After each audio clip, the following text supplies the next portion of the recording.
Uma saudação a você que nos acompanha nesse nosso vídeo. O evangelho deste domingo é Mateus capítulo 25, versículo 14 a 30, a conhecida parábola dos talentos.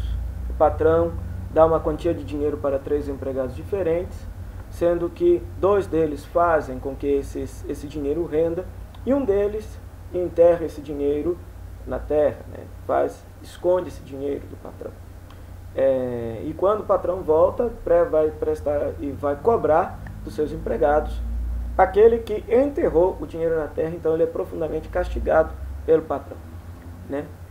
Seria essa mais ou menos a história. O que acontece? Primeira coisa que eu gostaria de esclarecer é o seguinte: quando o evangelista monta o seu evangelho, ele provavelmente está utilizando ditos de Jesus que já estavam colecionados. Isso, segundo os estudiosos da Bíblia, provavelmente aconteceu por volta lá dos anos 40, dos anos 50, por aí. Colecionaram todos os ditos e parábolas de Jesus. Convencionou-se chamar essa fonte, essa coleção de ditos de evangelho, fonte Q. Quando Mateus e Lucas escrevem o seu evangelho, isso por volta dos anos 80, eles utilizam, além do material próprio que eles têm, essa fonte Q, esses ditos de Jesus, para acrescentar, para dar mais corpo ao seu evangelho. E aí o que acontece? Ao pegar esses ditos de Jesus, eles muitas vezes modificaram o contexto das parábolas e dos ditos de Jesus. Um exemplo que nós podemos ter é nessa parábola. Nós temos o evangelho apócrifo, chamado Evangelho de Tomé, onde aparece essa parábola também. E aí o que acontece? E na parábola não aparece esse contexto do castigo para com aquele que enterra. E a parábola também não tem essa tonalidade de exortar uma vigilância. Ou seja, segundo os historiadores, segundo os estudiosos, o Evangelho de Tomé se aproximaria um pouquinho do que seria essa fonte dos ditos, ou seja, dessa coleção de ditos de Jesus.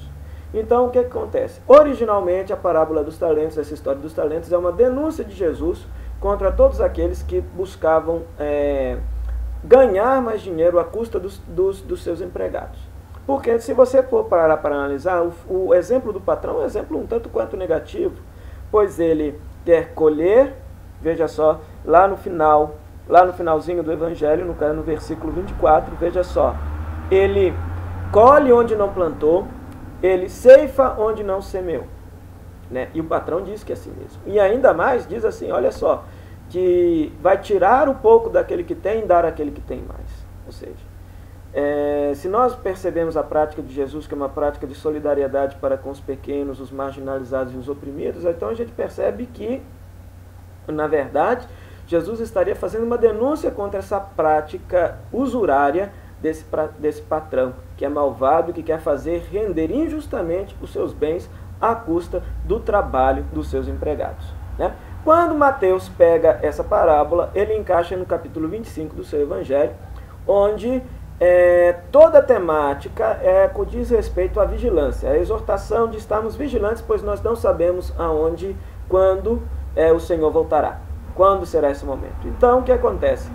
Mateus muda o contexto da parábola. Então, o patrão se torna um exemplo, se torna a figura de Deus, se torna a figura de Jesus, que deixa uma missão para a sua comunidade e se ausenta da nossa história. E aí a comunidade tem que fazer render a missão, tem que fazer render os talentos. Tá certo?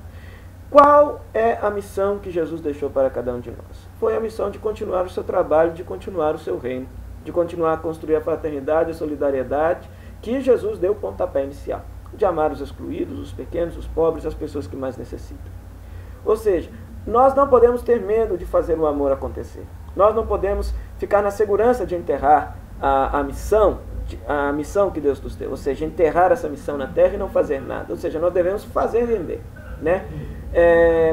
Quantas vezes nós somos preguiçosos, quantas vezes nós temos talentos de fato. Eu gostaria de esclarecer que o talento na Bíblia, aqui no Evangelho, o talento corresponde a mais ou menos 1000 quilos de ouro. Agora, trazendo para a nossa língua, talento é o dom que Deus nos concede. Então, quantas vezes nós não fazemos os nossos dons florescerem para o bem da comunidade? Às vezes a gente enterra o dom. A gente tem que fazer o dom florescer para que o amor aconteça, para que a solidariedade possa acontecer no nosso meio. Então, a vigilância verdadeira consiste na gente trabalhar os talentos recebidos para construir o reino de Deus. Então a gente precisa investir na nossa missão. A gente não pode ficar acomodado, a gente tem que trabalhar. Ou seja, o patrão está ausente do mundo. Jesus saiu, está de certa maneira ausente, mas ele deixou nós, seus discípulos e missionários, como encarregados de construir o seu reino. Uma pergunta para a gente refletir: será que nós estamos sendo fiéis nisso? Nós não sabemos quando o Senhor virá. Se o Senhor voltasse hoje, se o Senhor voltasse daqui a 5 minutos, se o Senhor voltar amanhã, será que Ele nos encontraria vigilantes e despertos, trabalhando para a construção da justiça, do amor e da paz?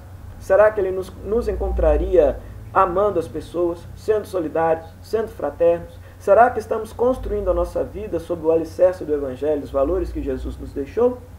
Que Deus nos abençoe, nos fortaleça cada vez mais e nos faça vigilantes no amor, na solidariedade e na paz.